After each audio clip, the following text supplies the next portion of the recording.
Hai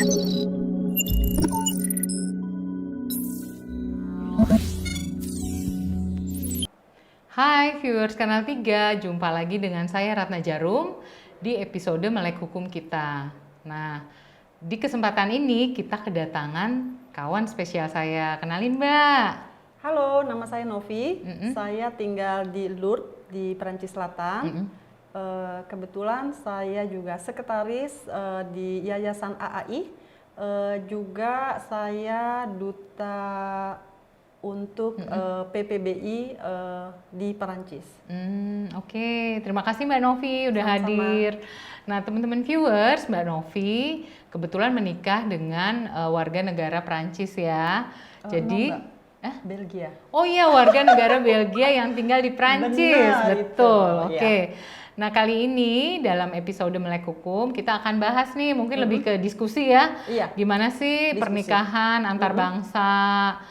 Prosesnya gimana, setelah menjalaninya gimana, apakah bagaikan putri-putri dongeng, ataukah seperti apa gitu. Nih ceritain dikit deh. Oh ya, satu lagi sebelumnya Mbak Novi ini punya channel YouTube, namanya apa? Oh iya, channelku namanya Novi di Perancis. Nah, oke, jangan lupa di subscribe juga. Makasih. Nah, di sini kita akan bahas mengenai legalitas pernikahan campuran ya di mata hukum Indonesia gitu. Nah, Mbak Novi dulu kalau boleh tahu nih kita diskusi dulu nikahnya di Indonesia dengan Bapak Belgia ini di Indonesia atau di mana? Di negara mana? Alor, aku nikahnya, aku yang minta untuk nikah di Belgia. Aku nggak mau nikah di Indonesia, itu permintaan saya.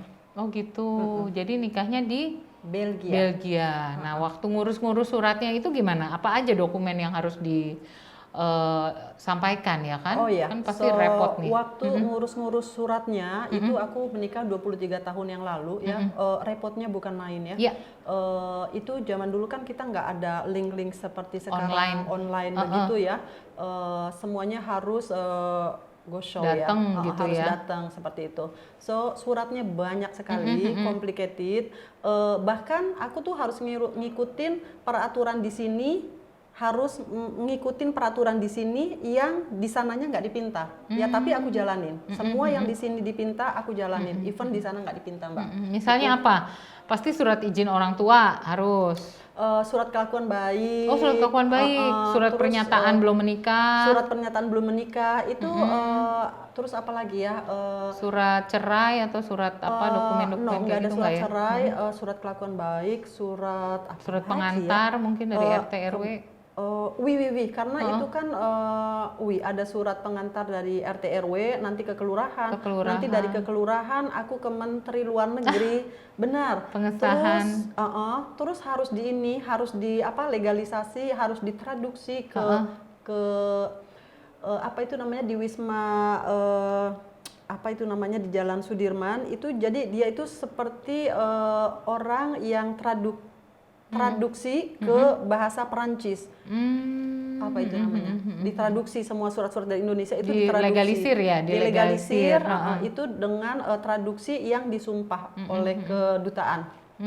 Jadi selain mesti ada kayak fotokopi paspor, mungkin dokumen-dokumen kayak gitu ya, dokumen sertifikat kelahiran, akte, itu kan pasti itu wajib semua ya? Wajib, banyak sekali zaman dulu. Iya, banyak sekali. Oke.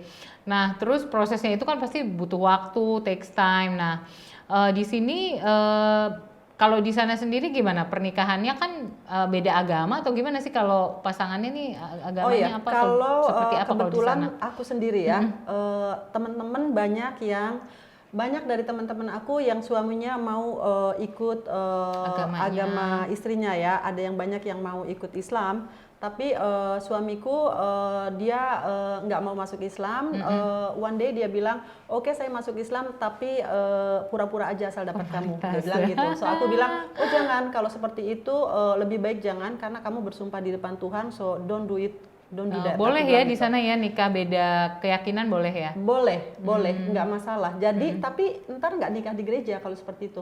Oh, jadi nikahnya hanya gimana? Nikah di La Mairie. La Mairie itu seperti kantor pemerintahan. Oh, KUA, kayak KUA gitu. Iya, seperti begitulah, boy. Ongvet Lameri nggak cuma menikahin, tapi urusan banyak-banyak di situlah, pemerintahan ya. Terus kemudian apakah ada pencatatannya setelah menikah? Iya, Mbak. Waktu selesai menikah di sana, berarti kita secara ofisial kita dilindungi oleh hukum di negara, aku kan nikahnya di Belgia, jadi dilindungi hukum Belgia. Nah, setelah itu kita bisa ke KBRI untuk minta dokumen seperti itu ya, supaya disahkan juga oleh KBRI. Jadi dua-duanya oke gitu loh. Iya, betul ya. Jadi berdasarkan hukum di Indonesia, pencatatan di luar negeri itu wajib dicatatkan paling lambat 30 hari sejak pasangan tersebut menikah gitu ya. Jadi harus mendaftarkan pencatatannya ya. Nah, Mbak Novi nih, pengalaman Mbak Novi kemarin setelah menikah dengan warga negara Belgia, terus gimana nih? Apakah ada perjanjian pisah harta atau ngikutin aja aturan hukum perkawinan yang berlaku di sana? Seperti apa kemarin? Oke, so ini aku mau share pengalaman pribadi. Semoga pengalaman pribadiku ini bisa menjadi gate untuk kalian yang pengen nikah campur ya. So emang dalam pernikahan itu kan dasarnya itu hanya ada dua hal. Pertama, cinta dan kepercayaan. Tanpa cinta, tanpa kepercayaan, it doesn't work, girls. Percaya deh. Atau untuk kalian juga ya.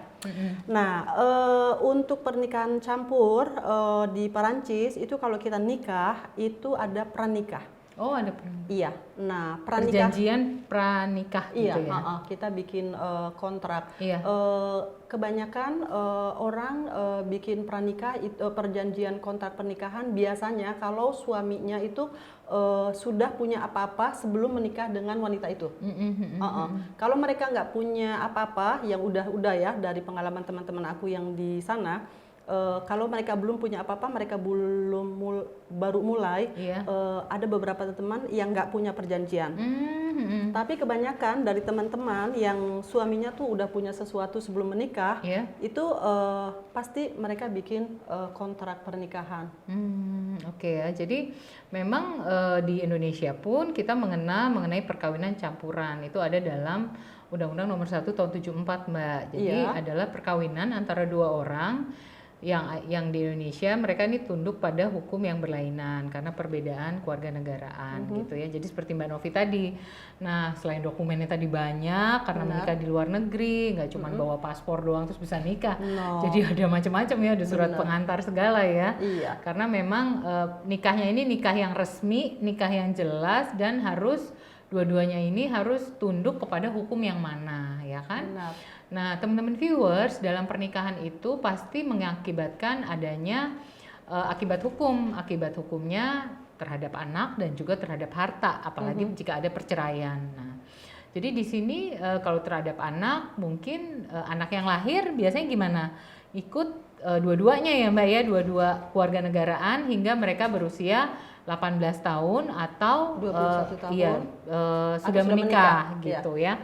Nah, uniknya kalau terhadap harta, tadi Mbak Novi sampaikan sebaiknya bikin perjanjian pranikah. Jadi klausulnya jelas, siapa dapat rumah atau siapa dapat mobil, siapa dapat kendaraan dan aset-aset gitu ya. Jadi ini diperhitungkan. Nah, apakah di sana juga ada kayak misalnya nafkah terhadap mantan istri, terhadap anak, itu juga bagaimana ininya, persentasenya? Aku mau tekenin dulu tentang kontrak pernikahan ya. Iya, isinya apa aja sih rata-rata?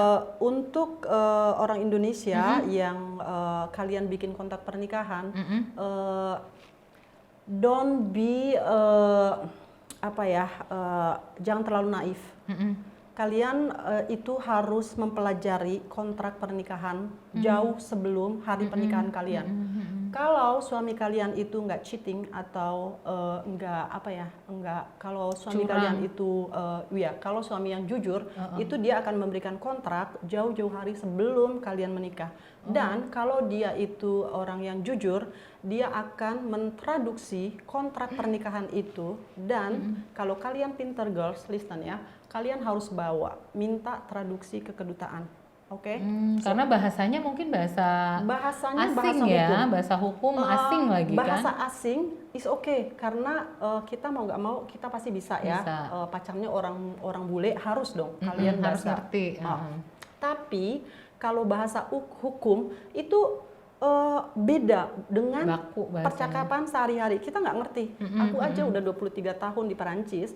Kadang kalau nerima surat atau apa, aku masih bingung ini maksudnya apa ya. Padahal itu bahasa Perancis ya, tapi bahasanya beda. So sebelum kalian bikin menandatangani itu surat kontrak, minta ditraduksi, oke? Kalian telepon KBRI atau KJRI minta ditraduksi, pelajari dulu apa untung ruginya. Betul, iya. Itu penting sekali. Iya, teman-teman viewers, tadi masukan dari Mbak Novi ya, jelas sekali. Jadi faktor terjadinya perkawinan campuran itu ada dua, bisa eksternal, bisa juga dari sisi keagamaan misalnya ya kan, agamanya tadi berbeda pasti. Benar. Kemudian pendidikan, ada kalanya mungkin secara pendidikan berbeda jauh ya kan, atau juga secara ekonomi, keuangan, sosial budaya pastinya ya kan. Jadi mereka biasa kayak ya udah keluarga inti aja gitu, saudara ya belum tentu akrab juga mungkin gitu ya. Terus kemudian juga mungkin teman-teman yang ingin menikah dengan warga negara asing biasanya mereka ingin meningkatkan selain keturunan juga pengen ikut pindah warga negara. Nah Mbak Novi sendiri gimana nih, masih warga negara Indonesia atau ikut suami? Aku tetap warga negara Indonesia. Kenapa? Kenapa? Karena suatu hari ibuku bilang, aku tuh udah pernah mengecewakan mamaku karena aku mamaku nggak setuju aku menikah dengan orang asing. Oh gitu. Walah. Takut anaknya jauh kali ya, nengokinnya susah. Oh, mamaku bilang katanya mereka itu terlalu different dengan kita Iya, gitu loh. betul. Budayanya, agamanya. Iya.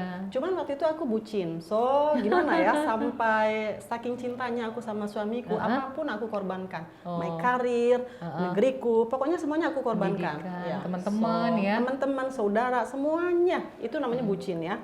Nah, viewers, dari penjelasan Mbak Novi terlihat sekali ya bahwa terjadinya faktor dari perkawinan campuran ini bermacam-macam, bisa eksternal misalnya agamanya kan beda, pendidikan, ekonomi, sosial budaya ya kan.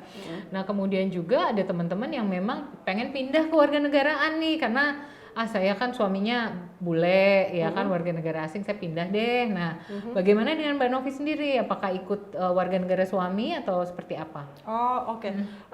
Aku sendiri tetap WNI. Sampai hari ini aku tetap keep my nationality, aku tetap Indonesia. Oh, good. Oke. Nah, jadi teman-teman banyak sekali ya ternyata kompleks permasalahan dalam pernikahan dengan warga negara asing, atau kita bilangnya pernikahan campur ya, beda antar negara nih. Terkait dengan perceraian tadi dan harta yang tadi itu ya. Tadi Mbak Novi sarankan pelajarilah kontrak karena itu dalam bahasa asing dan bahasa hukum mungkin perlu konsultasi ya dengan lawyer setempat gitu loh. Ya supaya tidak di-cheating atau tidak ditipu. Jadi ketahui hak-hak Anda, karena di sana juga sama mungkin ya, harus memberikan kompensasi kepada mantan istri kalau terjadi perceraian, dan juga kompensasi biaya pendidikan mungkin ya terhadap anak-anak yang lahir gitu. Oke, demikian topik Melek Hukum kita kali ini mengenai pernikahan campuran atau pernikahan antar bangsa yang tadi sudah dijelaskan oleh Mbak Novi. Terima kasih. Dan jangan lupa untuk like, komen, dan subscribe. Dan juga untuk komen atau subscribe di channelnya Mbak Novi di Novi di Perancis. Novi di Perancis. Sampai jumpa dalam episode Melek Hukum selanjutnya. Bye.